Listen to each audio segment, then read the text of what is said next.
How he could tell if it was working or not. Looked like it was going, and it wasn't. And this is the first for the Beer Whisperer.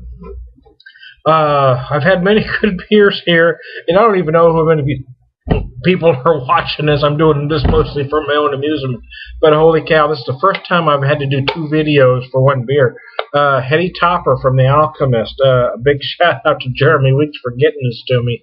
I was supposed to get some beer to him, but, you know, with things going on, I've had a hard time getting a package in the mail. But while I have to... anyway, I'm not going to tell you that, but I am going to find something special to send you, Mr. Weeks. This one I'll put here on your chest. It says 8%, 120 IBUs. I wasn't going to pour this one into a glass because it says not to, and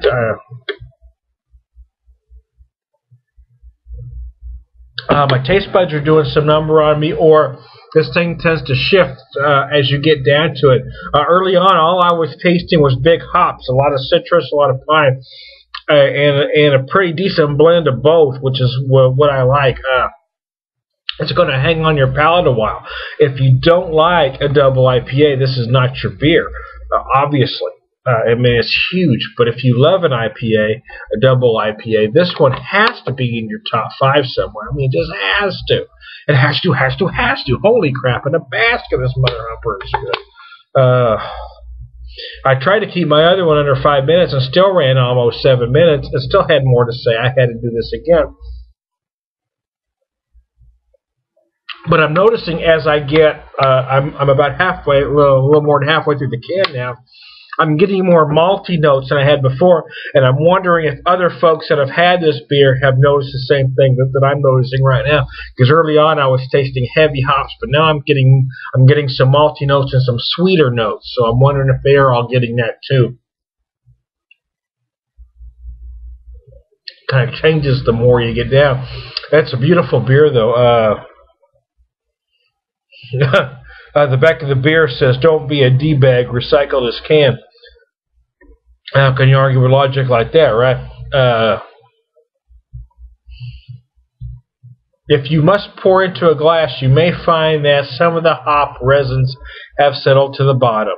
Leave them in the can when pouring. This beer is perishable. It is best when it's young, fresh, and hazy. I spoke to that in my last video, so I'm not going to ramble that all again.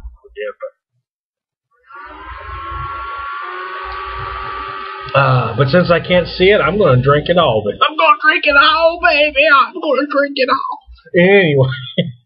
Anyways, so I thought I could do this second part in a couple minutes. I'm already well over 3. I'm going to call it a day here, though. Holy crap, I got to tell you, I wish I could get this thing on a daily basis. This is a great beer.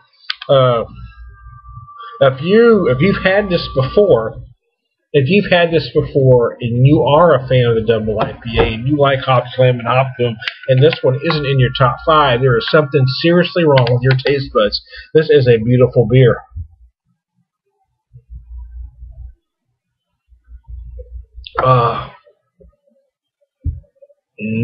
That was a pucker. Heady Topper, man. This was a beautiful way to start my birthday, and I was going to save this for tomorrow on my birthday, but I've got a couple others I want to drink. And because I knew this one was going to be so big on the hops, because I wanted to do it when my palate was fresh. My palate was fresh right now. I bet you could almost see that. It was so big.